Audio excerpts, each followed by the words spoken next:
wholeheartedly welcome you all during this pleasant evening. It is a time to relax and being leisure that will lead you for pleasure. This pandemic situation brought us lots of abnormalities, and our emotions are not able to manage in a right way. Ask anyone or everyone, they will reply that they were depressed or frustrated or mind upset or with lots of sadness, and they were emotionally imbalanced due to the impact of this COVID 19. Everyone needs psychosocial support and counseling for life as well as healthy mindset. With this in mind, our 2 days faculty development program on emotional intelligence for educators' mental health was coined by Professor Ramachandran sir and Professor Ilayaraja sir. Also, they believe that this 2 days program will surely help you to emotionally be balanced and live happy. I assure you that our eminent speakers, Mrs. Bindu Narayanan ma'am and Mrs. Priscilla Joseph ma'am, will definitely do that. And a very warm welcome once again to all. And I request Professor P. Ramachandran sir, Organizing Secretary of this FDP, to welcome the gatherings formally. Please, sir. A very good evening to the learned professors and my dear friends. First, I thank the Almighty for giving me an opportunity to conduct this 2 days faculty development program on emotional intelligence for educators' mental health. And I thank Honorable Rector, Secretary, Principal and Deputy Principal of our college for granted permission. Importantly, extend my gratitude to our Reverend Father Godwin Rufus, beloved Principal of our college, for support and encouragement to conduct this program. In this juncture, I warmly welcome our beloved Principal, Reverend Father Godwin Rufus, for his august presence and going to deliver inaugural address. I welcome Father, and I warmly welcome our department dynamic HOD, Professor R. Kader Farooq, for his cooperation to conduct this program. I welcome Sir, and all my fellow colleagues, Dr. S. Arun Prasad, Mr. Albert Deviraj, and Dr. Nelson Raja for their support to this program. Welcome all you, sir. And also I welcome my friend, Professor Ilayaraja, MBA Department, Madurai Kamaraj University, for joining with us, a moderator of this program. I welcome sir. And very importantly, my wholehearted welcome to our resource person, Ms. Bindu Narayanan Madam, for generously accepted to deliver lecture. A warm welcome again, Madam. Last but not least, all participants from different institutions from all over India registered and participating this FTP. Once again, I extend a welcome to you all. Thank you. Now it is time to welcome our Honorable and beloved Principal, Reverend Father Godwin Rufus, sir, to give his inaugural address. Please, sir. Thank you so much. A very good afternoon to you all, dear viewers, participants, and to the resource person. I'm indeed happy to be with you all this afternoon for a vibrant session on emotional intelligence and educators' mental health. COVID has a lot of negative things, but one good thing is online education. And with online education comes this webinar.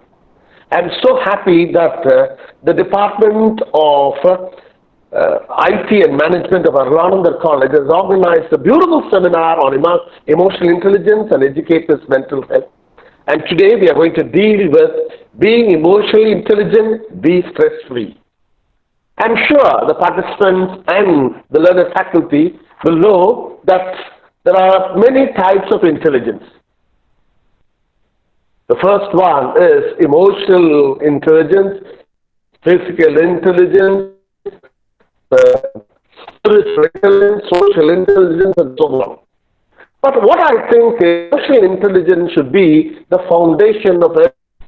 In spirituality there is emotions, in society there is emotion, and even in learning process we have emotions, and we have to deal with emotions.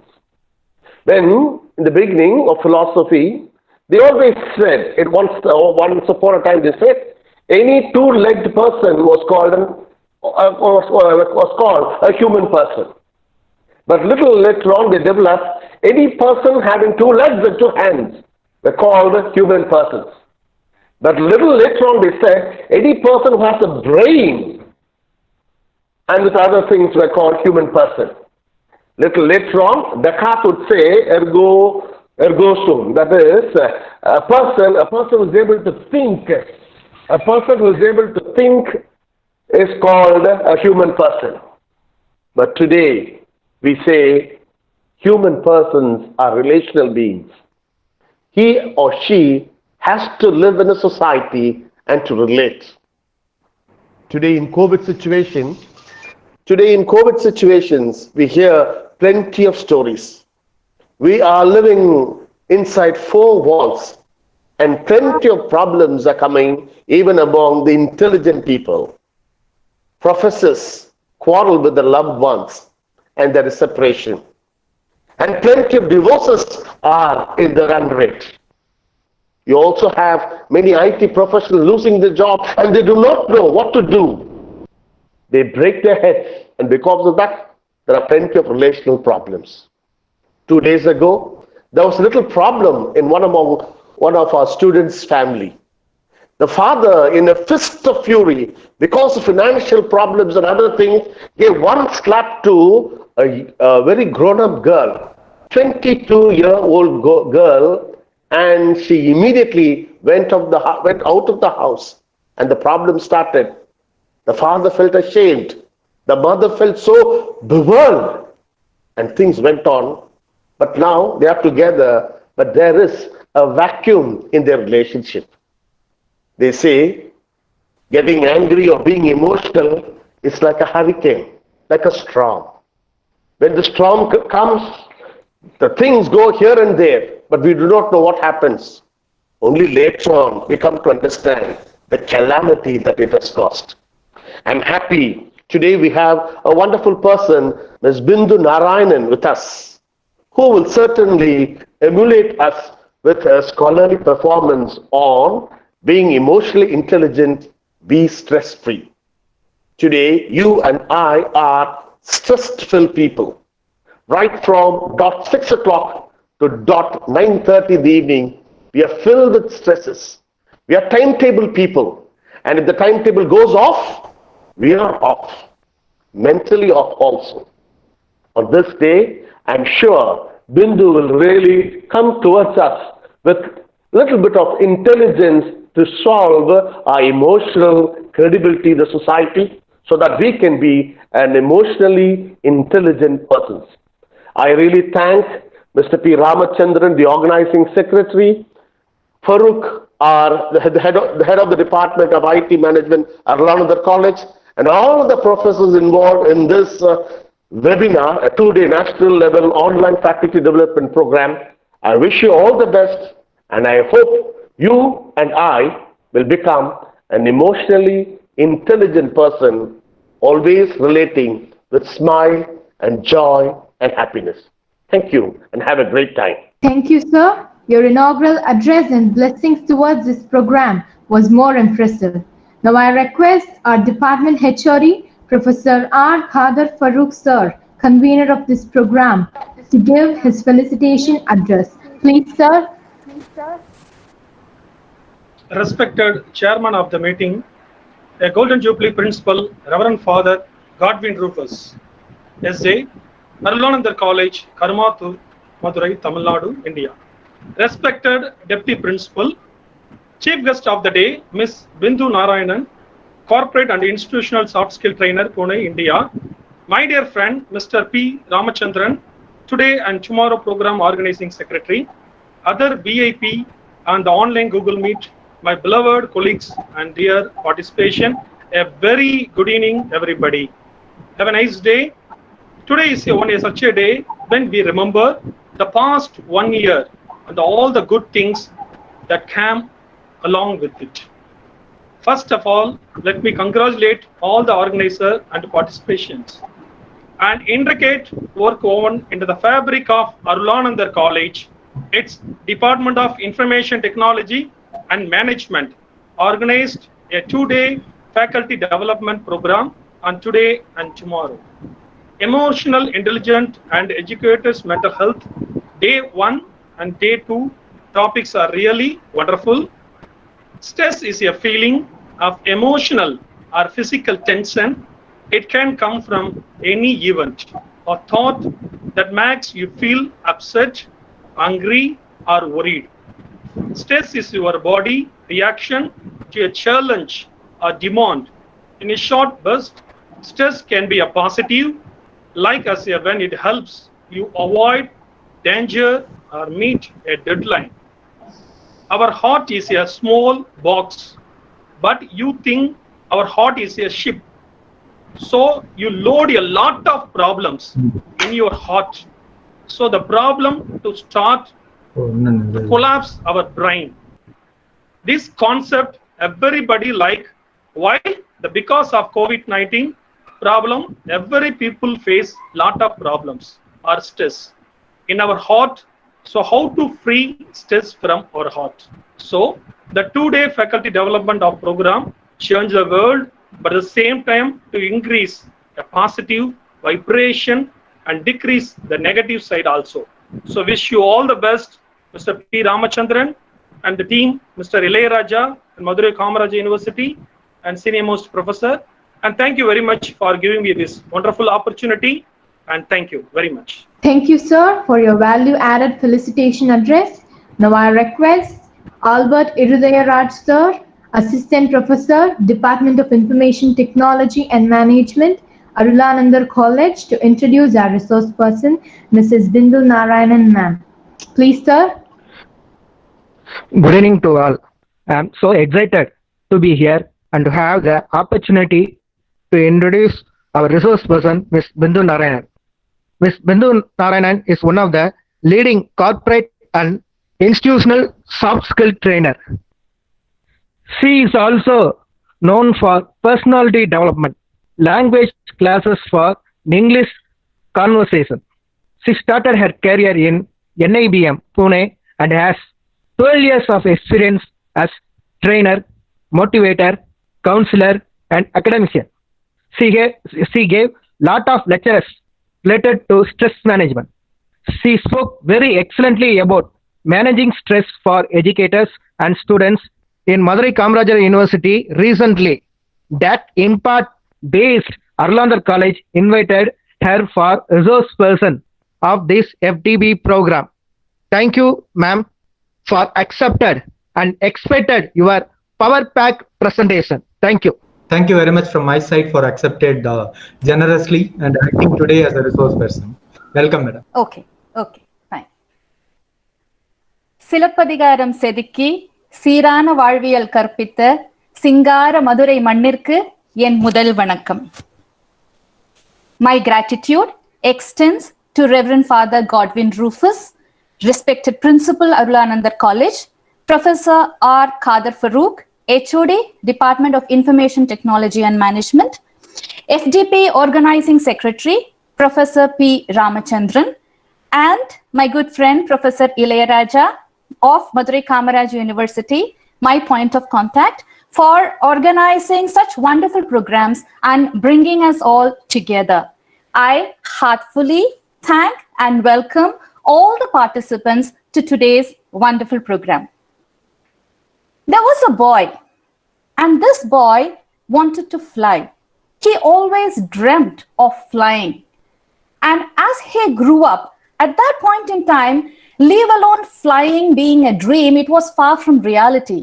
But he did finish his engineering, his aeronautical engineering, pursued his dream, applied for Indian Air Force, got the interview call, was one among the 25 who received the interview call, did the interview well, 8 got selected, and he came 9th.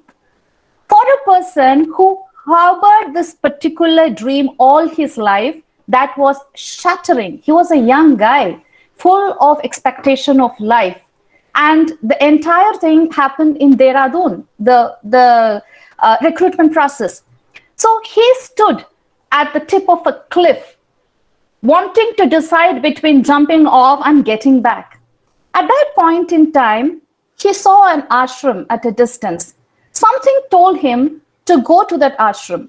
He trekked down to that ashram, and there he saw a saint with calmness that he has never experienced before. That teacher, that saint, told him or advised him that if this opportunity has not materialized, which means there are better plans for him, and he sincerely spoke into his mind to defeat the defeatist attitude. Now, a charged person, the young man, gets back home, changes his trajectory of career, grows up in another area, and he becomes the supreme commander of the of the entire armed forces, of the Air Force also, that rejected him at some point in time. And we fondly call him Sri APJ Abdul Kalam. What more a motivation do we need to start today's session on emotional intelligence? And learning doesn't have to be serious. Anything which is done in a funny way is for us to keep us for all the time. And a talk on stress shouldn't leave you stressed at the end of 1 hour. So just relax, unbuckle yourself, take the seatbelts off, and let's enjoy the process for the next 1 hour of things that we are together. And for the process to be really enjoyable, my humble request to you is be interactive through the chat window. As I'm presenting, I might not be able to access your chat lifetime, but the best thing is we learn through peer interaction. We learn from each other. So with all the things that we are discussing, if you connect to any particular point, please feel free to share. As well as we will have itsy-bitsy activities. That's where we trainers or devils. We don't allow you to sit back with a cup of coffee and then you make us yap all the time. No, we also make you do something. So just be ready with a pen and a pencil and a paper. And we shall be actively participating in some little activities throughout. Okay. So let's begin our session. So let's be emotionally intelligent and be stress-free. So the flow of the session is going to be, first we will try to understand a little bit about this word that is stressing out beyond our wildest guess, the word stress. And then we will see the emotionally intelligent way of handling stress. So the first homework for the day. So quickly in the chat box, go ahead and write what stress means to you. Forget about the world. What stress means to you. Don't answer like my husband. I ask him what is stress and he says my wife. Okay, so you guys be good kids and go ahead and write what you mean by stress. I'll give you some 20 seconds. Go on.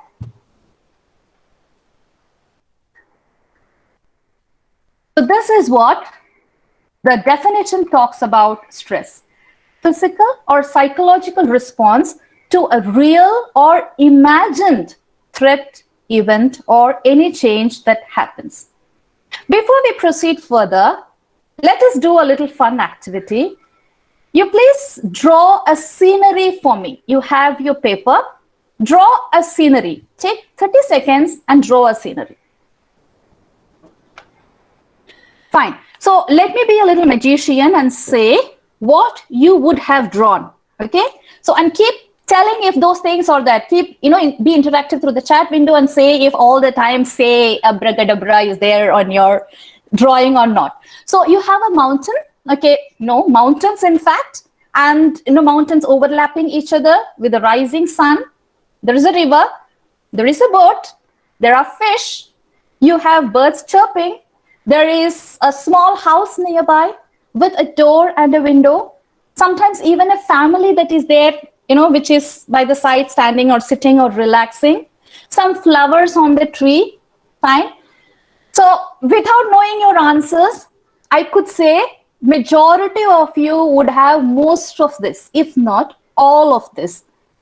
Did I ask you to draw this? I asked you to draw a scenery. Anything could be a scenery. A snow-clad mountain itself is a scenery. Just grass itself is a scenery. Fine? Why do we all behave like this? Because, call it conditioning or call it the way we humans are, most of us think the same, more or less act the same, more or less feel the same, more or less respond the same, and more or less stress the same. It's not that one person is gifted that his life has less stress than the other.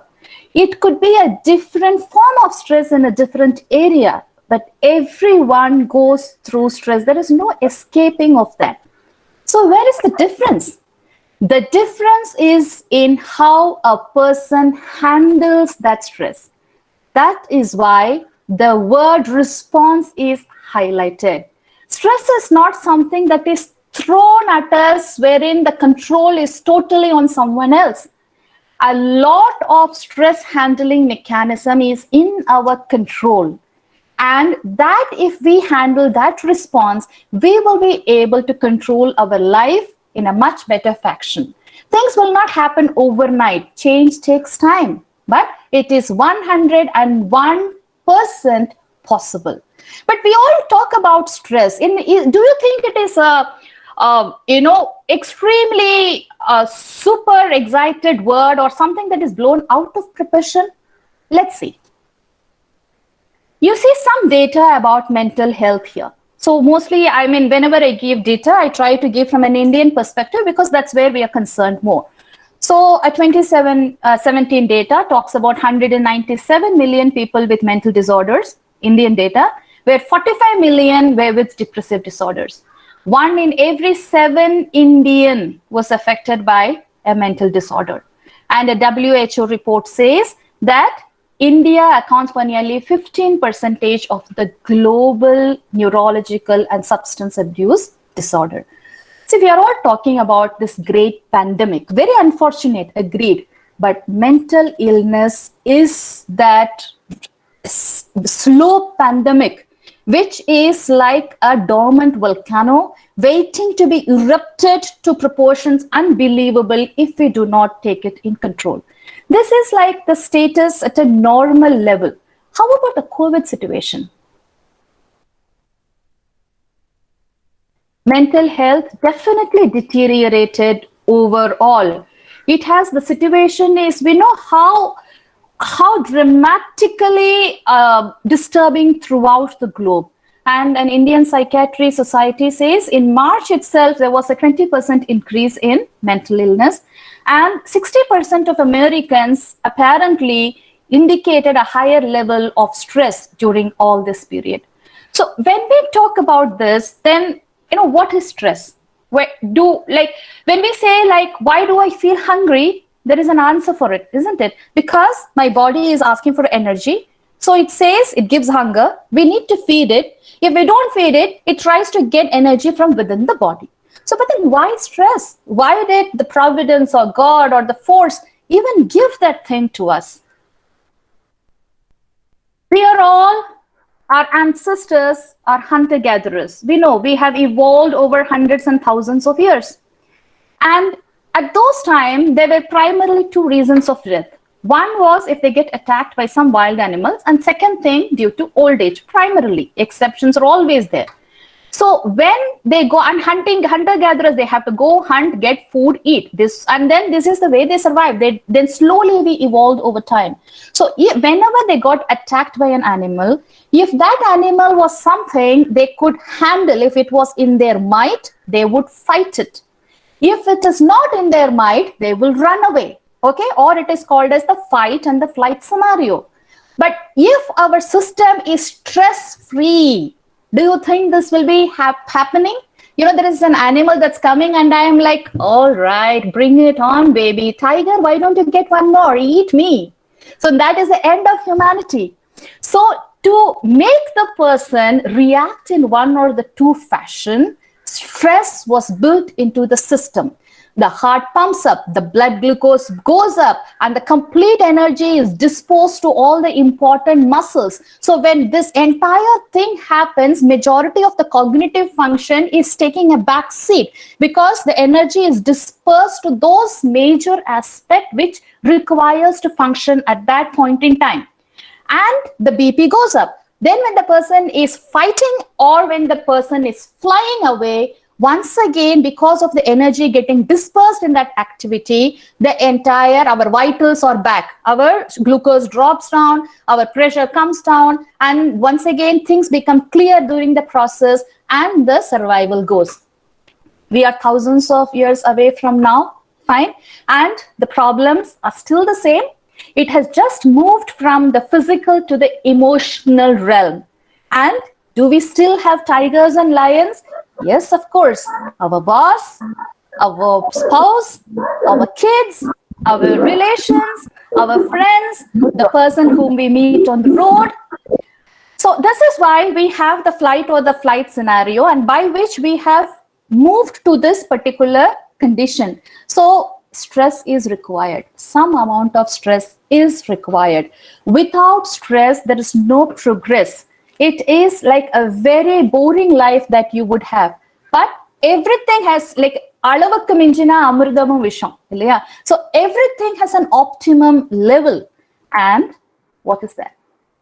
There are two types of stress. The good one is called as eustress. The one which goes out of hand is called as distress. So like say you have a deadline approaching, you have to do certain tasks to do. We keep postponing, but at least in some good time, we start taking action. And at that point in time, we still experience stress. Oh my God, only 3 days to go. And I have all these things to do. But okay, 3 days to go. So what are all the things I have to do? I call in the people and get all these things ready. So that stress, which is the eustress, is pushing us to do the job completely. And if you still do not perform at that point in time, you cross the deadline.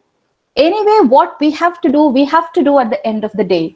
Now the stress that builds up is severe than the eustress. It starts showing physical symptoms. There is little palpitation. You feel that, you're feeling very heavy in your heart. You're not comfortable because now the job has to be finished, but at the same time, you need to fix your problem of not having submitted on time. So this ends in distress. So this is a very simple, example to talk about eustress and distress. This is how it happens, as in all cases. Like you have, stress level, you have the performance level from low to high and performance from low to high. And there is this optimal level where stress happens. And let's understand, like the common question like we have is, how can we avoid stress? Stress cannot be avoided.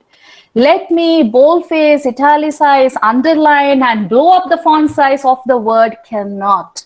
We cannot avoid stress. It is an integral part of life in one way or the other. The best we can do is to keep it in check and keep it in control. And that's what we are trying to do. So before we proceed, let us understand what is our present stress level through a questionnaire. So please have your paper and a writing instrument ready. Oh, sorry. Before that, it is just like something to see, like in further ways of how stress affects our physical as well as emotional self. Say headaches, either we feel hungry very often or don't feel hungry at all. It's sort of a lump in the throat. We sleep more than usual. We sleep less than usual. Muscles are tight, joints are tight, a general condition of uneasiness. So 80-85% of the time, that's because of stress. We are not ruling out the possibility that there could be just some pure physical cause associated with it. Okay, it's very much possible. But with the tons and thousands of surveys and research conducted, 80% it is all induced by stress on the physical level and on the emotional level. So the same thing, weight gain, weight loss, memory issues to a very great extent because we are so overwhelmed.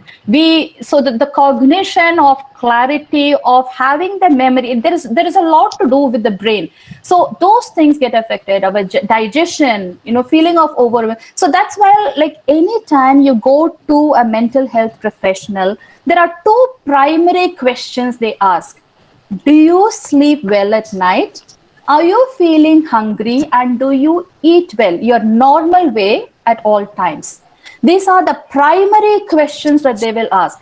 Because the minute you say you are not able to sleep properly for a long period of time, or there is issue with your hunger, there is some amount of stress that is lingering somewhere in your system. So the first important aspect is to analyze and be aware and see what best we can do to keep this thing in control. So let's move on to the questionnaire. Please listen to the instructions. The first instruction: throughout this questionnaire, please do not post your answers in the chat box. Okay? Yeah, I'm a little crazy. So long I asked you to keep writing. Now I'm asking you not to. This is extremely personal. This is your personal analysis of your own self. So keep it to yourself. Do not post any answer, any number in the chat box throughout the questionnaire. Number one. Second thing, you will have 20 questions. For each question, you answer either yes or no, nothing else. Okay. So vertically, please write 1 to 20 in your answer sheet, in the paper that you have. 1, 2, 3, 4, all the way up to 20. And keep the questions ready. For each question, it is either yes or it is either no. That's all. Fine. And second thing is, or the third thing is, the symptoms that you experience in the last 30 days only should be the basis for answering the questions. It is not something that you have had in your childhood, 5 years back, even 2 months back. Oh, I had this constipation issue 2 months back. No. Strictly, see, this is a questionnaire developed by World Health Organization, and it has been standardized across many nations, including India. So you can trust the questionnaire to a very greater extent and answer the questionnaire honestly so that you will know exactly where you stand. And for better clarity, only this questionnaire part I shall be translating in Tamil also, so that there is no confusion regarding the thing, because otherwise the score might go haywire. Fine. So are we all clear? Please do not share. The answer has to be only yes or no, and the symptom has to persist only in the last 30 days, last month, and nothing at all. If you are not sure whether to write yes or whether to no, go with your closest hunch, where you feel you're closely associated with. First one. Do you often have, we'll quickly do this, like 5 to, so that we have sufficient time. So 5 to 7 minutes. Do you often have headaches? Ungalukku adikadi talavali varudha? Yes or no? So let me once again say, having it once a while, having it like, okay, once a week. No. Very frequently do you get adikadi talavali varudha? Is your appetite poor? Pasi edukka matingudha? Mundi irukradha vida romba kammiya mosama irukka? Do you sleep badly? உங்களோட sleep affect ஆயிருக்கா? ஒன்னு தூங்கிட்டே இருக்கீங்க இல்ல தூங்கவே மாட்டேங்கிறீங்க. Is it happening? Are you getting easily frightened? பாக்குறதெல்லாம் பயமா இருக்கா? See, all of us will be afraid of one or the two things. Some might be of like say cockroaches or anything like that. Some might be of darkness. That's not the case. You are literally frightened of anything. Your future, your present, you think of your kids, anything, Do your hands shake or shiver? Kai verikida? Nama control illama kai variyal varudha? Do you feel nervous, tensed, worried most of the time? இப்போ ஒரு நாளோட majority time ரொம்ப வரி பண்றீங்களா, கஷ்டப்பட்டுட்டே இருக்கீங்களா, and ஒரு மாதிரி ஒரு ஓவர் ஸ்டிமுலேட்டட் ஸ்டேட்லயே இருக்கீங்களா? Is your digestion poor? Constipation, acidity, all that. Then all those things related to your digestive process. And the digestion nalla irka mosama irka? Mosama irka, sorry. So yes na no. Do you have trouble in thinking clearly? உங்களுக்கு ஒரு கிளாரிட்டியில ஒரு மாதிரி எதையுமே கிளியரா think பண்ண முடிய மாட்டேங்குது. இப்ப நான் ஒரு ப்ராஜெக்ட் பண்ணணும் அப்படின்னா, ஐயோ நான் எங்கிருந்து தொடங்குவேன், என்ன பண்ணுவேன், எப்படி போவேன், எப்படி பண்ணுவேன், இல்ல நான் போய் ஒரு டிஷ் வைக்கணும்னு சொல்லிச்சுன்னா ஃபர்ஸ்ட் என்ன பண்றது, second, suddenly you have this total confusion in your thinking. அந்த மாதிரி திங்கிங்ல ட்ரபிள் இருக்கா? To you feel unhappy? சந்தோஷம் இல்லாத நிலைமை வருதா? Do you cry more than usual? We all cry. We all cry when we go through anything that is emotional in our life. But then ஒண்ணுமே சொல்ல, யாராவது ஒருத்தர் கொஞ்சம் சத்தம் போட்டு பேசுறதுக்குள்ள அழுக வருது, ஒரு சின்ன ஒரு கெட்ட நியூஸ் கேட்கறதுக்குள்ள அழுக வருது. So you cry more than the normal one. Do you find it difficult to enjoy your daily activities? தினசரி நம்ம நார்மலா பண்ற ஆக்டிவிட்டி, குழந்தை கூட பேசுறது, விளையாடுறது, வேலை பண்றது, சினிமா பாக்குறது, எதுவுமே உங்களுக்கு இப்ப சந்தோஷம் தராத ஒரு நிலைமையில இருக்கா? Do you find it difficult to make decisions? உங்களால ஒரு முடிவெடுக்க முடியாத ஒரு நிலைமை, எந்தெந்த சின்னத்துல இருந்து பெருசு வரைக்கும் எதுக்குமே ஒரு முடிவு எடுக்க முடியாத ஒரு நிலைமை. Is your daily work suffering? உங்களோட தினசரி ஒர்க் சஃபர் ஆகுதா? வீட்டு வேலையை நான் சொல்லலைங்க, உங்களோட தினசரி காலையில இருந்து நைட் வரைக்கும் நீங்க நார்மலா என்ன வேலை பண்ணுவீங்க? So whether it is your office work, whether it is your work at home, அது உங்களுக்கு சஃபர் ஆகுதா? Are you unable to play a useful part in life? வாழ்க்கையில you feel that you are not contributing to your life. எந்த விதத்திலயும் நான் ஒரு contribution கொடுக்க மாட்டேங்கிறேன் வாழ்க்கைக்கு அப்படின்னு தோணுதா? Have you lost interest in things? You're not interested. முதல்ல மூவி பார்க்க பிடிக்க மாட்டேங்குது, ட்ரெஸ் அப் பண்ண பிடிக்க மாட்டேங்குது, விதவிதமா சமைக்க பிடிக்க மாட்டேங்குது, புதிய கோர்சஸ் பிடிக்க மாட்டேங்குது. So you lost interest in things. Do you feel that you are a worthless person? Self-esteem பயங்கரமா டிப் ஆயிருக்கா? You feel that you are not worthless.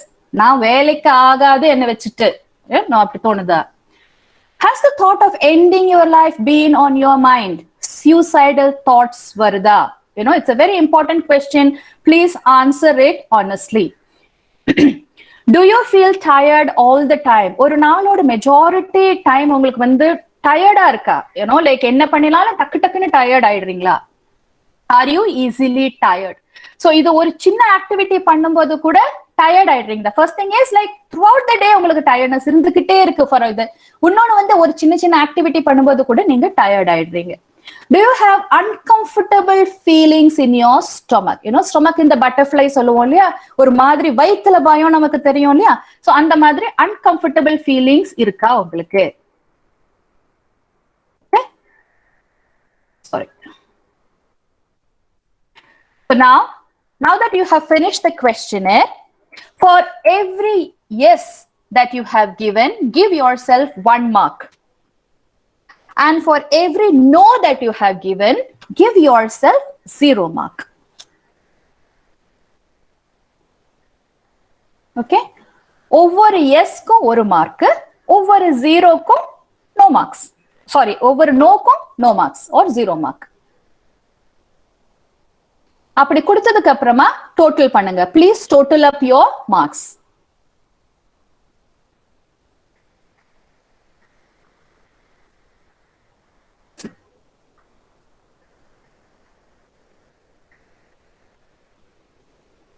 So if your total is under 10, you are in a good position.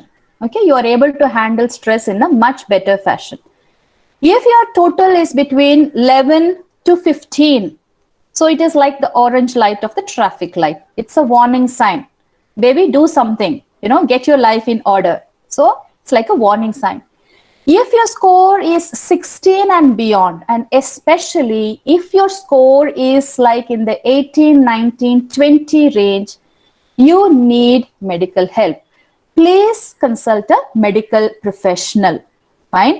And if you have very specifically answered yes for having suicidal thoughts, you please go and consult a doctor.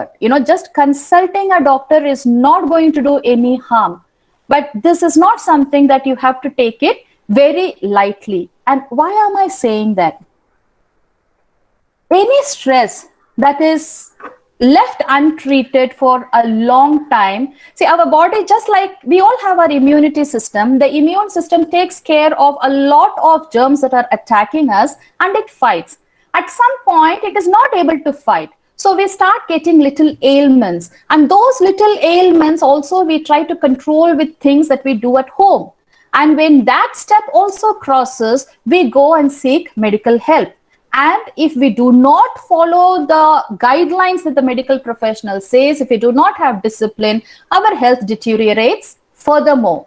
Very similarly, in the mental health domain, every simple stress, when contained together for a longer period of time, strengthens its core and becomes an anxiety issue, which also develops into a depressive disorder.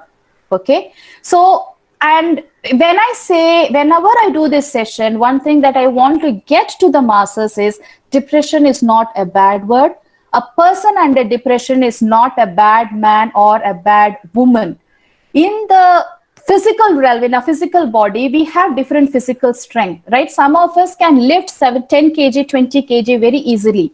Some of us won't be able to do that. We might have trouble even in lifting 4 or 5 kilograms. But then with sufficient practice, we can improve our physical strength. The same thing applies here. Some of us by default have a little stronger mental strength. Some of us do not have.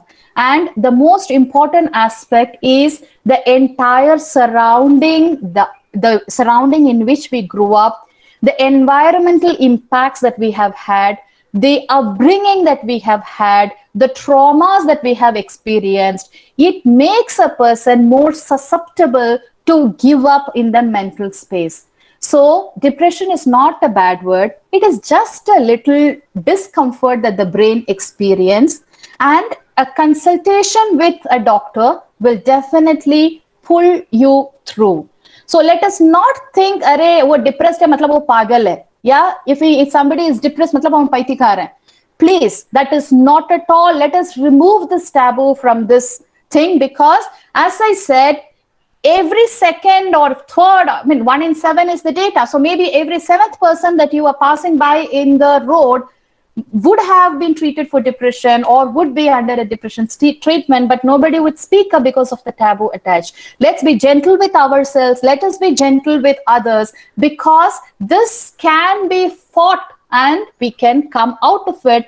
And once we get the sufficient strength to cope this mechanism, it is up to us to gain control. It is just like any other disease. You are diabetic, you go, the doctor gives a tablet, and if you have the willpower, you control yourself, you can stop the tablet. No, I have a tablet, so I will eat more. Since I eat more, then my diabetes worsens, my dose goes up. So it becomes a vicious circle.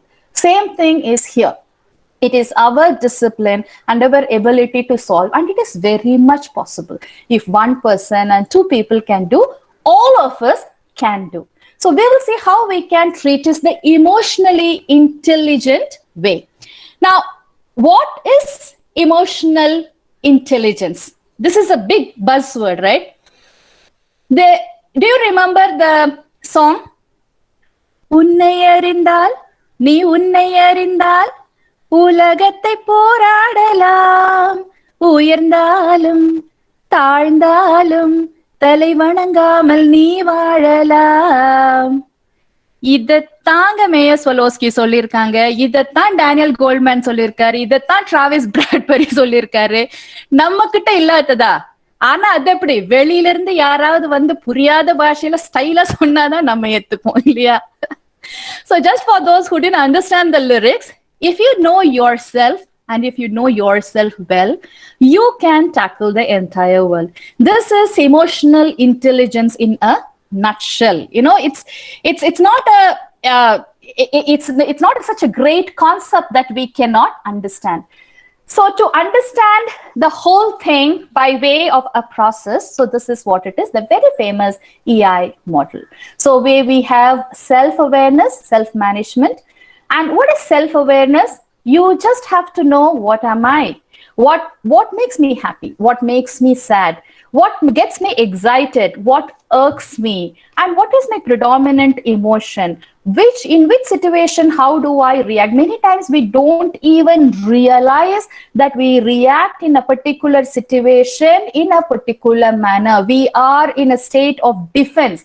The more we are in a state of defense, we are only hurting ourselves. So self-awareness has everything to do about like understanding my own self. When we say introspection, this is what it is.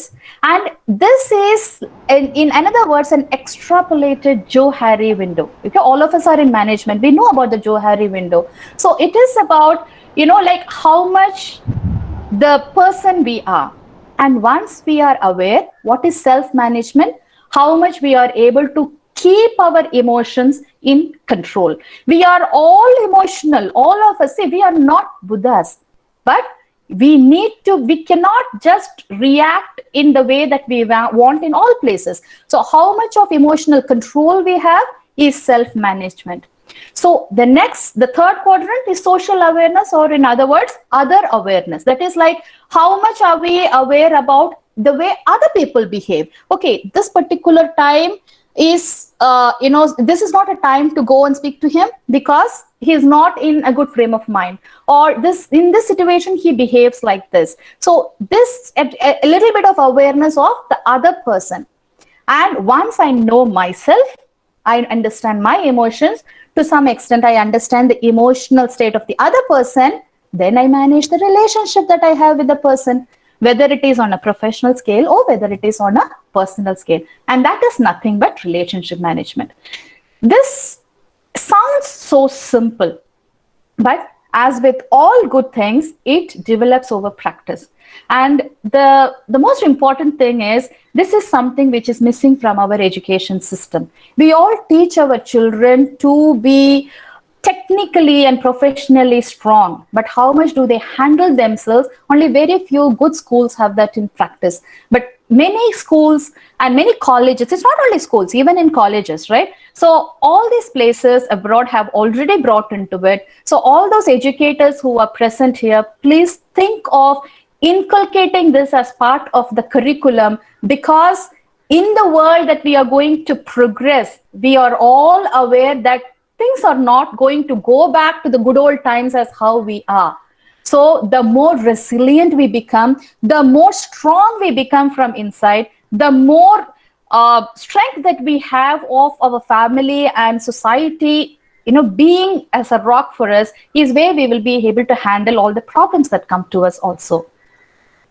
What are emotions, and what are feelings? What are thoughts? All these are like words that marginally win over each other. So emotions are nothing but feelings in motion, or in other words, they are the physical responses of the feelings. Like you are in a very nice place, let's say a vacation. So the thing is, the first thought comes is, oh my God, this is such a nice place. That is a thought that comes. Then you feel good. At that moment, a lot of your problems take a back seat. You feel good. And the emotion that you experience is happiness or joy. So that emotion shows up in our body. It shows up in our face, it shows up in the body. And the same thing is when it's with any negative emotion. Is there any person who is angry and smiling? No, right? It shows up in the body. So anger as an emotion is that feeling that manifests in the physical realm. So we all go through various motions, various emotions. But most of us don't realize that we have certain predominant emotion throughout, which is very important. And that's what we call as self-awareness. Let's look at this mood meter. This is developed by Yale University, the emotional intelligence wing of Yale University. It's a very good instrument. In fact, for those who are interested, there are apps available, and there are people who download such apps and keep a track of their moods throughout the day, so that over a period of time, it tells you, boss, this is your predominant emotion. See, like hatred, you have been literally having palpitation, or you anger or jealousy. So all these things, or a low confidence. So they keep a track of it so that they understand. So if you're interested, you can please go ahead and check that out also. So now what I want you to do, next homework. So x-axis, you have your feelings, and the feelings are from unpleasant to pleasant. Y-axis, you have energy. Okay, energy towards doing anything. Like say, if you have to cry, suppose you are crying, it's something that takes low energy. If you have to scream at somebody, it takes high energy. Okay, so your overall, that's sort of your energy level. So first of all, go ahead and plot. Now this is something mood meter, as I say, moods vary. So ideally it is considered to be done many times a day to keep a track of, okay, at this present moment, what is my mood type of a situation. But let us do it in a little different fashion. So you go ahead and consider the same concept of the last 1 month. okay, the last 1 month time period, and then you tell me in your x-axis where plot a point for yourself, from all the fray from unpleasant to pleasant feeling, where do you stand? Plot a point. Okay, go and do that in the y-axis from low to high energy level. Where do you stand? Plot a point. So now let's go back to our mathematics class and create that graphical point for us. So wherever the x and the y points of the x and the y meet, that would be the quadrant that you are in. So once you have plotted, now keep it in mind which quadrant you are, whether you are red, yellow, blue, or green. Here you go. So this, when you're red, it is anger. There are lots. This is expanded and filled with various type of emotions the more and more you read about it. So this is like, I always try to keep things simple. We don't have to complicate things to understand something, right? So let's keep things simple. So angry, tense, frightened, annoyed, red zone. If you're disappointed, sad, you're drained, you're hopeless, you're worthless, that is your blue zone. You're surprised, very excited, happy, hopeful about everything, yellow zone. You're calm, you are happy at the place that you are. You are peaceful, you're fulfilled, you are green zone. So ideally, it is always good for us to stay in the green and the yellow zone. It is not that we will not be in red or blue zone. We are all human beings. So we will go through all these things. But the quicker you move out of that zone and come to yellow and green zone, that is going to be better for you. So now that you have understood your quadrant, fine, what I want you to do is, please correlate this with the stress score that you took some time back, and go ahead and respond in the chat window if it correlates. Just a yes or a no. We are not talking if it is, if you suppose, like say you had a number 17 or 18, which means a high stress level, and here you are in the blue or a red zone, which means it is correlating, right? That there is high stress and you are also in a bad emotional zone. So it is correlating. So that's what we are talking about. So we are not talking about whether you are happily correlated or sadly correlated. That is, as I said, let us respect confidentiality. All that I want to know is, do you feel that it is aligning with the stress score? Which means if you are anywhere under 10, you should be somewhere in the yellow or the green zone here. Even like say 11, 12, 13, all these scores, because our moods slightly vary.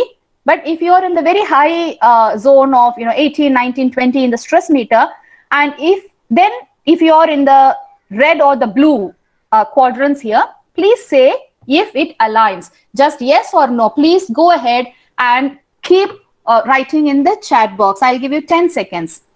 Please.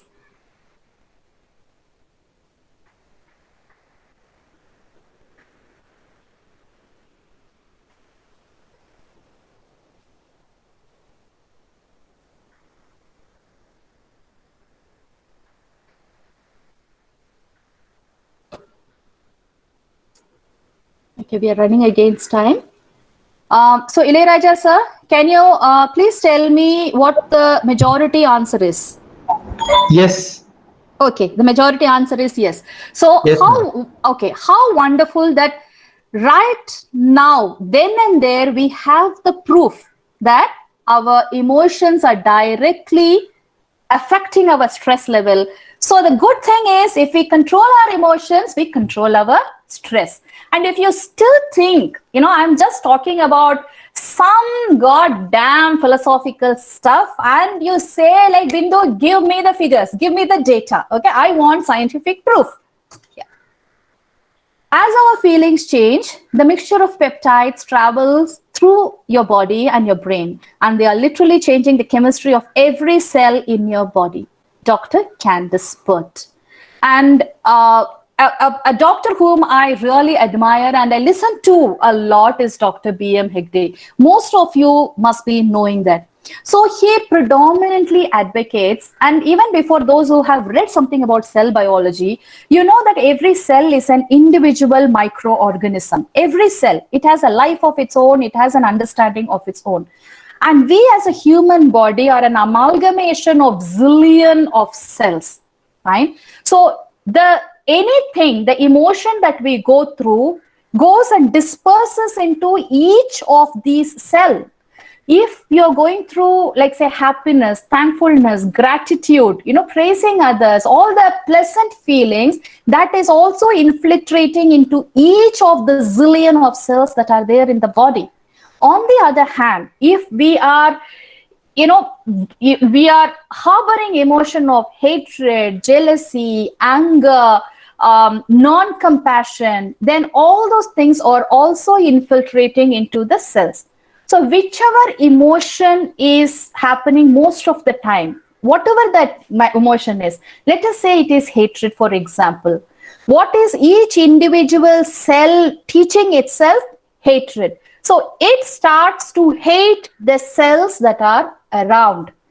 And this is what we in medical terms called as autoimmune disease, where our own cells fight with each other and they get us to the disease state. So more and more and more scientific proofs are coming to prove what we are talking here. Let's see how we can control. Can we control? Yes, we can. So start with emotion, start with the thoughts, the very thought that comes to you, because of want of time, I need to rush a little faster. So the thoughts, control your thoughts then and there. Anything that comes because as I said, now that you have a little awareness of catching yourself of the emotions that you experience, you can also catch yourself of the thoughts, because these thoughts over a period of time strengthen into emotions, and if they are negative, they create an unease in the body which manifests as a disease. Words. Okay. So all the words that we speak, so the good and the bad and the ugly, what are the words that we talk, the words, the sentences that we frame in our mind regarding others and regarding us. We say like, oh my God, I am useless. Or the other thing, he is stupid, my boss is stupid, my husband is horrible, my, XYZ is somebody whom you cannot trust at all. So basically, he is stupid, she is horrible, I am even more horrible, fantastic, the entire world is stupid, let's close everything and go back home, right? So change the words, change one little step at a time.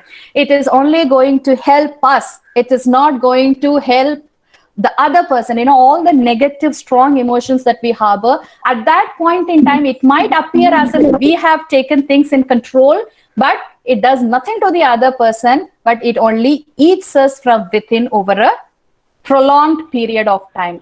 Work on what you say, and please specifically be very gentle towards the words that you talk to your children and as educators to the students. Because next to parents, they look upon their teachers as gods. We all know that. I tell my son 1,000 things, no. But if his teacher says, then he will come and say as if that's the first time he is hearing that, Mama, my teacher asked me to eat carrot every day. Fine? No, I never said, right? So please be, because that is what we speak about them, is their internal voice, our children as well as the students. So please be very careful of what you utter about them. Gratitude. Sant Kabir Das, the famous mystic poet, in one of his dohas has said, Bura jo dekhan main chala, bura na miliya koi, jo dil khoja apna, mujhse bura na koi. Which means, I went out looking for bad, I didn't find any. I just tried to peep inside myself, realize there isn't anyone as bad as I am or worse than I am. So let us fix ourselves, and instead of looking at things that are bad outside, consciously shift your focus to what is good in your life, what is good in the external things, what is good in the person with whom you are having so much of a problem. So Give thanks to all the things. We take every damn thing for granted. The very fact that we could dress up and just go out to any place, we took it for granted. And look at present situation. We are all like caged animals, bang, inside the house. And we really don't know when we are going to get out. So that is how flimsical life is. Be thankful for all the goodness, and at the same time pray that such goodness even happens to the people that are around. And I always conclude my session with guided meditation, because we need to control emotions, we need to quieten ourselves, and that from that position we will be able to move forward. These are some other things: general exercise, drink water, reduce caffeine, meditation, breathing exercise, spiritual practices. All these things, like in fact, like we could go ahead and have a session just on this one slide that is here, because all these things are very important. So as we proceed, let's have a guided meditation. May I request Ilayaraja sir to play the music, please? Thank you. Close your eyes. Take deep breath in, deep breath out, deep breath in, deep breath out. Relax your body. Bring your awareness to your feet. Tighten it as much as possible and relax. Relax the feet. Think about your calf muscles, your knee joints, your thigh muscles, your pelvic area. Tighten everything really, really strong. And now relax. Tighten your stomach, tighten your chest, tighten your neck, your shoulder, your arms, your fingers, your face, your head. Tighten your entire body. Relax. Let go. Think that there is a staircase inside yourself and walk down the staircase. 10, 9, 8, 7, 6, 5, 4, 3, 2, 1. Now you are at the deepest consciousness where you connect with your Creator, because there is a fragment of the Supreme Energy within all of us. In this state of bliss, take deep breaths in and out. As you inhale happiness, inhale confidence, inhale peace, inhale that promotion that you want, inhale that success that you aspire for, inhale that good relationship that you want to happen, inhale all the good things that you want to have in your life. As you exhale, exhale hatred, exhale anger, exhale jealousy, exhale laziness, exhale procrastination, exhale low self-esteem, exhale low confidence, exhale all those things that don't serve you. Keep taking deep breaths in and out. Now, imagine a ball, a bubble in front of you. In this bubble, bring that person whom you have not able to forgive for a long time. Look at that person in the eye and tell the person, for my own good, I forgive you and release you from my consciousness. And I sincerely pray that all good things come to you and you live a better life. Just release that person from that bubble forever and ever. in the same bubble. Now bring in another person that you have envied for a long time. Look at that person and say, I'm sorry for the jealous behavior that I have created in myself. I choose to be inspired with whatever you have achieved in life, and I consciously release you from all jealousy that I harbor against you. You be successful in all your endeavors, and please inspire me to grow the way you grow. Release that person from that bubble. Lastly, bring yourself into the bubble. Look at yourself and say sorry for the various ways in which you have let yourself down. Forgive yourself for having faulted. Forgive yourself for not having achieved what you wanted to achieve. It is absolutely okay to be not okay. Forgive yourself. Look at yourself with love. Hug yourself that you see in the bubble and release all negativity by breaking the bubble and releasing yourself from that consciousness. Take deep breaths in, deep breath out, deep breaths in, deep breath out, and slowly start climbing up the staircase. 1, 2, 3, 4, 5, 6, 7, 8, 9, 10. Whenever you are ready, rub your hands, place it on your eyes, and gently open your eyes. Namaste. Thank you so much for having been with me throughout this 1 hour. I really hope that I am able to help you in a minuscule way at least, and please carry forward and help as many as you can. Thank you so much.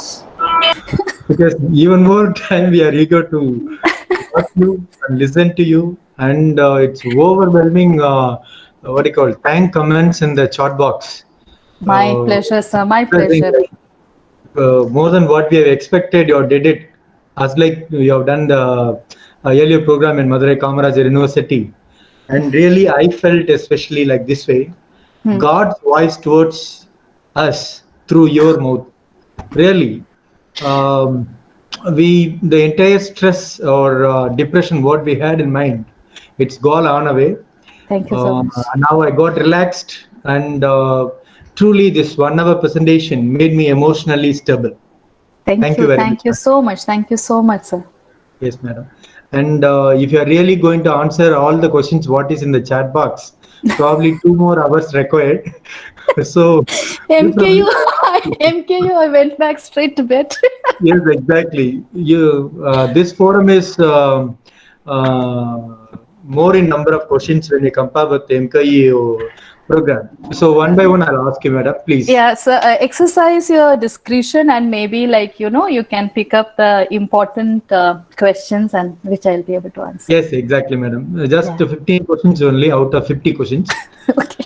Okay. The first question from Deepthi Suvi. What is the difference between stress, anxiety, and frustration, madam? Okay. See, this is all, it's like, how we talk about a thin line drawing between love and lust, right? You love a person. At some point, it becomes a little cross that line and goes to the other side. So we talk about stress. Frustration is a temporary phenomenon. Okay. So that is like the first point. Like something is not going right with you. You are frustrated with that. That is a temporary feeling that arises. And that thing creates, like, suppose you get frustrated at one thing and you stop, it is okay. That is not going to okay, there is a lot of traffic. You're frustrated about that. And then, you stop there and you move on. That is fine. But the thing is, if you are trying to get frustrated with, or it is your nature to get frustrated with every little thing that doesn't go as you plan, then that starts building as a stress. And this stress over time start to show the physical anxiety symptoms. So which means you could see like that rage or the anger or the like the bodily symptoms that go. So it is all a step-by-step process, though they are all interconnected. So that is why the primal feeling when there is an unease. So you have to realize that there is like, okay, if you say you're getting frustrated, what are all the things for which I get frustrated? So then try to, from there, analyze which are the right and which are the wrong way. Where am I acting silly? For all those things that's not in our control, if you are going to frustrate, you're going to hurt yourself. The outer world is not going to change. So that's the way to look about it. Okay. Thank you, madam. Thanks for the explanation. And another question from Sindhu Rajendran. Not being able to convey out our messages to others is really stressful. Yes, of course. So this is like maybe we will do an assertiveness communication training. So this is like when you talk about not able to convey yourself, that itself as the answer, as in you need to fix the problem. So the problem is not in the other person. You are not able to, there are people who don't say things clearly, and there are people who don't address issues assertively. Either, you are passive, or you're aggressive, or you are assertive. So when we are not in a position to say to the other person, okay, this is not what I feel, it is a huge level of frustration. So that is where you have to work on your ability to communicate effectively. Read more about effective communication. There are a lot of books, a lot of courses available. Talk to people, and step by step you have to fight yourself and start expressing yourself in better fashion. Yes, ma'am. Thank you. Thanks for answer. And one Mr. Narasimha, he's asking that some adolescents don't express their feelings freely to the parents or the teachers. How to find out them and assure before they go extreme step like suicide? How to stop and solve in the easy way these cases? Okay. First of all, sir, adolescent did not be born as adolescent. They were not born as adolescent. They were babies. They grew up and they reached there. Now, I have to ask you, whoever has asked this question, suppose there is something really personal that you have and you want to share. It's like hurting you. Okay. Will you go and share with everybody? Or are there people who come in? But then when you have to share, you will go and find that one person to share. Why do you choose that one person? Because you trust that person. You trust that person with the fact that person is going to be non-judgmental. The person is not going to, put that same thing against you in another scenario and point fingers at you. He is going to listen to you effectively, and you could feel that the person is empathizing with you. The same thing in 100 manifold manifestation is with adolescent. They have not experienced life. We have experienced life. We have gone through so many ups and downs. Their world when they are like 13, 14 and 15 is a world of imagination that is fed to them by the society. So if they are not confident that there is this person who is, who will listen to me, they will not say. So whether it is parents or whether it is educators or whether it is counselors, you need to have extreme patience and a level of non-judgmental understanding. They will open up. Yes, exactly. They might have the trust on you first. Correct. To open up them. Yes, ma'am. Thank you, ma'am.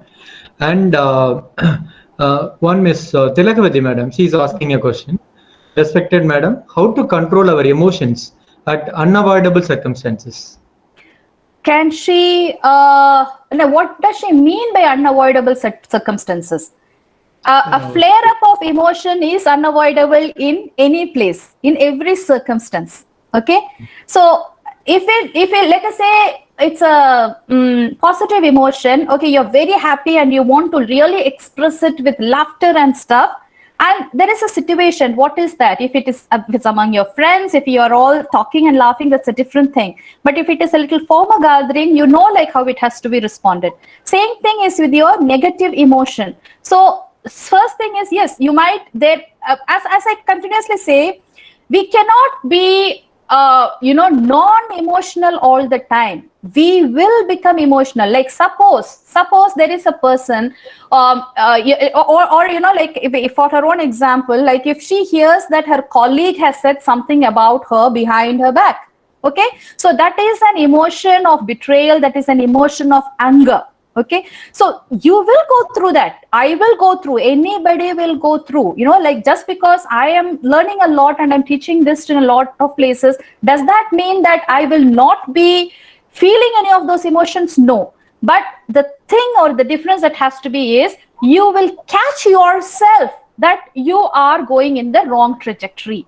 So as soon as, like sort of an anger or an emotion that builds up in you, you will realize, okay, fine. So I am experiencing this anger. This can be dealt with in a better fashion at a later time.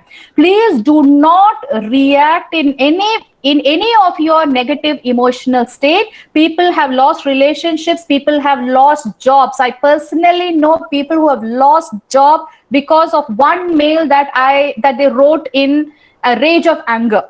Okay, because when we are angry, our complete sensible mechanism stops. It is like, how can he say this? You shoot out a mail. In 5 minutes, your senses come down, and then he said, oh my God, my job. And then you go about fixing it. So in any of your, right now, as we talked about, when you have realized your negative emotion, just leave that place. Stay away from that scenario as much as possible.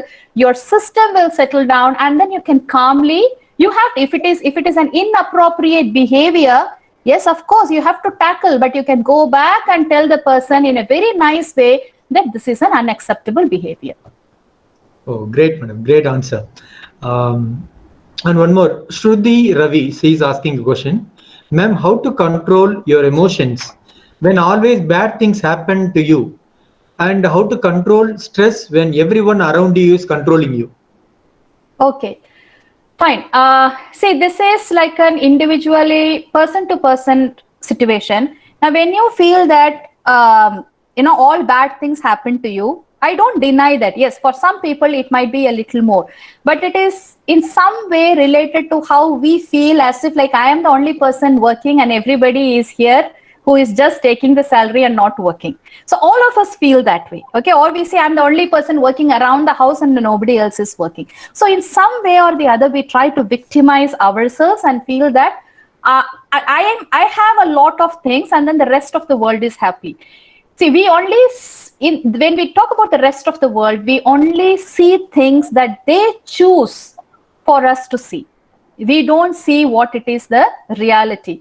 It is a very typical iceberg principle. We only know 10% of a situation, 10% of a person. That major 90% that is underneath could be worse than what our situation is. So the first thing is try to come out of the thing, trying to think that, okay, now I am in a worse situation. If it helps, try to think of those people who don't even have what you have. And you try in every little way as to how I'll be able to take one thing at a time and try to move forward. Because in an entire negative situation, it is very unlikely that I am perfect and everything else is bad. It's very unlikely. So there are things that need to be fixed from my side. Start there and proceed. Yes, ma'am. Thank you, madam. One madam, Yasoda Pradhan, she is asking, how to avoid people with a lot of negative criticism, how to avoid such vibrations and to be positive? Try to stay away. That's what I do. So in the sense, like in certain cases, we cannot control people. Okay. So in fact, like I try to assertively and gently also try to, try to get them to something else, start some other topic, where it is not about complaining and whining and bitching all the time. So try to bring into some other topic and say, if it still doesn't work out, I try to stay a little away from them and, establish, with whom you have to, because we are, as that very strong management slogan which says we are the product of the closest 5 people with whom we associate. So in one way, அதனால தான் உன் நண்பனை பத்தி சொல்லு, உன்னை பத்தி சொல்றேன் இல்லையா? So it is very important, the people that in somewhere they or the other, their traits rub on to us even without our own knowledge, and in short time I will also be cribbing. So the thing is, try to keep your distance, but that doesn't mean that you have to create enmity with the person. Okay, thank you madam. And another question from Shekha Chan. The food what we eat has an effect on our emotions. Is it true, ma'am? Okay, this is something that is beyond my competency area, but with what I have read, they definitely say that all the nutrients and the good things affect the thoughts and the emotions, the way we eat or how we eat, and the more like the non-healthy stuff that we feed into the system definitely has its impact also. There are researchers that talk a lot more to it, but I don't think I'm competent enough to strictly say that this is how it is. Okay, great answer, ma'am.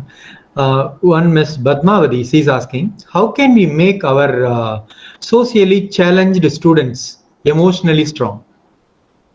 Okay, socially, it's about gentle coaching, being with them in the first place. Like you have to understand. See, for a good, what I personally believe is like a doctor and a teacher or the 2 people who should not choose the profession if you're not passionate about. One deals with the body, another deals with the mind of an individual. So that a person is socially challenged, right? The first point. So call that person to your cabin, like try to talk what is bothering that person, and try to little by little help him to bring to the forefront. See, in schools, what happened, that's how like teachers behave in most of the good schools. They identify, it's not they always highlight the students who are speaking well or who are acting well. They know that there is a potential in a child, and the child is like shying away from that, is not being. So they consciously pick that child and say, come and just talk 2 sentences, not long, 2 sentences and go back. That is the first step of confidence. So you start with counseling, you start with empathy. Do not expect an overnight change, but change will happen if we consciously work. It's all about how we deal with our children. Do they listen when they tell them the first time? They don't. But does that mean we don't tell them? We tell them in all nice fashion, to the point, and we think about in what way do I say that the student, my child, gets it. Same approach to be followed with students. Appreciation, madam, because people who are all need of the hour, with these sort of questions, you are answering very patiently. And last 2 more questions, madam, please. Yeah. One, Mrs. Kalyani Prakash, she's asking, if someone is irritating and scolding me, what will we do that time, ma'am? Okay, so that time, it depends upon how, what sort of a situation you are in, how many people are around you, who is that person, whether it is the personal or the professional, how long this has been. So a lot of things that are involved in it. But the aspect of handling your emotions doesn't mean that you have to be a doormat of others' feelings. That is not what you're talking about.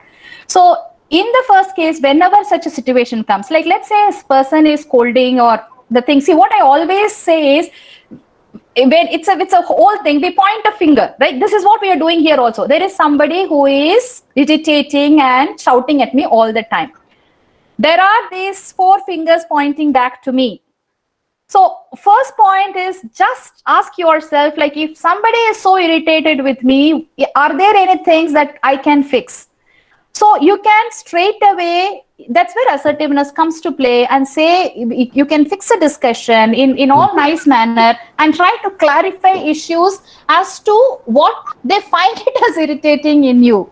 And if you still feel that it is not a rational behavior, and if you feel that no, I am not this person and it is like unnecessary things, you can be very assertive in letting the person know that this is not the behavior that I would want or I appreciate. And everybody will it's not that it will always go in a wrong scenario, and they will realize that okay, now because we only teach people how to treat us with what we tolerate from them. So you set boundaries, you let them know, and if there are things that you have to improve that first, and then automatically all the other things will settle itself. Okay, ma'am. Okay, ma'am. The last question from Nisha Sharma. She's asking that if my said work will not done, I become angry and start shouting. Please recommend me what to do and how to control my emotions and that. Okay, matlab she is asking somebody to do something and they are not doing it. No, she is trying to complete some work, but that is not happening. So she became very angry and started shouting. Yeah, but that completion is because of she not completing or others not doing. So there's a difference, right? So in either way, if she is not completing, then it means like there is an issue of procrastination, there is an issue of laziness, there is an issue of time management. Fine, because she has gotten into that work willingly, and which means like she has to plan it around. People who are managing situations get up at 3:45. I know of wonderful women who get up at 3:45, 4 to 6 they do their work, 6 to you have to go a little extra mile, because like that is a responsibility that you have gotten yourself into. Second thing is, if the others are not completing it, don't wait for the nth moment to go and see if they are doing. Have like regular feedback mechanism in place. So because like with some people we can trust, with some people we know that like we need to you assign something and be on a regular follow-up thing, or you delegate that follow-up to somebody else to make sure that things are progressing in their way, and then you could be in a position to improve the task accomplishment little by little. Okay. Thank you very much, madam. Thank you so much, sir. Yeah, thank you. Because a lot more questions you have answered, and even Humpty numbers of questions in the chat box. But due to time constraint, we'll go for conclusion of the session, madam. Please. Okay. Thank you. It is really a stress-breaking and a superb session by Mrs. Bindu Narayanan, ma'am. Thank you so much, ma'am. Now it's the time to thank all. So I invite our organizing secretary, Professor P. Ramachandran sir, Assistant Professor, Department of Information Technology and Management, Arunanandar College, Madurai, Tamil Nadu. Please, sir. Thank you, madam, for your wonderful presentation and colorful presentation. Really, I'm happy, madam. It's my duty as I am an organizing secretary. Formal vote of thanks. A very good evening to the learned professors and my dear faculty members. I am fortunate to propose vote of thanks in the 2 days national level online FTP on emotional intelligence and the educators' mental health. First and foremost, I express my sincere thanks to Reverend Father Rector, Reverend Father Secretary, Reverend Father Principal, and the Deputy Principal for being with us in all our activities. I express my sincere thanks to Reverend Father Godwin Rufus, Principal, for his extreme presence and inaugural address. Thank you further. It's my duty to thank Mr. R. Qadir Farooq, the Head Department of IT and Management, for his support and reliability for successful conduct this FTP. Thank you, sir. Yeah, countless thanks to Mrs. Bindu Narayanan, madam, resource person of the day, for your excellent presentation. Really, we are stress-free through your colorful and meaningful presentation. Thank you, madam. Next, I extend a sincere thanks to my dear friend, Professor S. Ilayaraja, Assistant Professor of Madurai Kamaraj University, for his assistance as a moderator in this program. Thank you, friend.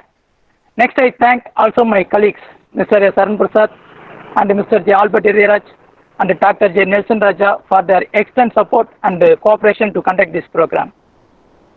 Thank you, colleagues. And most importantly, I thank all the participants for their superb cooperation. This program will be a grand success if you take something to your college from this FDP. Thank you, participants. And also, I'd like to thank our Master of Ceremony support by Nandini Ilayaraja with a colorful words. Thank you, dear. I extend my thanks to Mr. Bhaskar, Madurai Kamaraj University, for his technical support and assistance for complete this program without any internet problems. Thank you, Bhaskar. Once again, I thank each and every one of you for your enthusiastic participation today. Thank you. I remain. Thank you, madam. Thank you, Bindu, madam. Thank you, sir. Again, you did the excellent work. What is the need of the hour? Definitely, you don't know whether you are understanding or not. I don't know. Really, these sort of sessions and counseling is in need of the hour.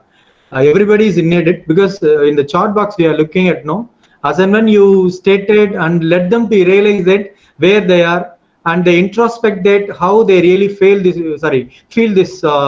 emotional imbalance on the depressive mindset, and really they said yes on that. So this 1 hour presentation definitely going to give a greater impact on them. Thank you, madam, once again. Thank you very much. Thank you so much for conducting such wonderful sessions. It's my pleasure. Many more will conduct, madam. Your non-stop support is required for this week. Okay. Thank you. Thank you so much. Thank you, ma'am. Thank you, ma'am. Thank you very much.